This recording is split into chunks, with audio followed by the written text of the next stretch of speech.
Good morning. Out doing my chores. Got another video up about it. Gotta go milk some goats. In my other video, I touched on something that I wanted to expound upon, and that is we've had another shooting at Baton Rouge. 7 people injured, 3 police officers killed. I know why this is happening. I totally understand it. You can only be pushed for so long, and it seems like the media and our politicians are kind of behind fomenting some of this unrest too. I really admire Reverend Jesse Jackson saying that this is not part of the civil rights movement, that they were never about violence. And I think that's important to remember, because violence is crossing a line. You're going from stability to instability because it's against the laws of God, and He sets up the system. Thou shalt not do murder.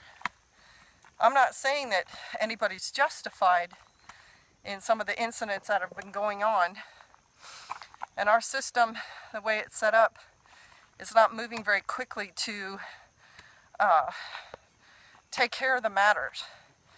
That a police officer shoots somebody and then is probably not going to be held legally responsible in the case that he's at fault is certainly a concern. Because there's been plenty that looked pretty bad and nobody's been prosecuted for them, like Freddie Gray. But to destabilize your society is not going to help.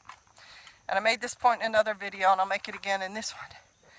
Without rule of law, the society cannot be stable. And so who suffers for that is not politicians. Who suffers for that is the little person, because criminals get more free reign, and criminals feed on their own kind. So if you're the little man, you're going to have more problems with criminals than you do now. So you need to think about what you're going to do in a destabilized society. If you have a hard time getting food and supplies now, it's going to be worse. Going to your local department store may end up being an exercise in security. You know, can you be safe when you go in to try to shop for the things that there may be less of? Look to the Russian and communism and everything. People had to stand in line for bread for hours because the system didn't produce as much as it needed. Are you ready to do that?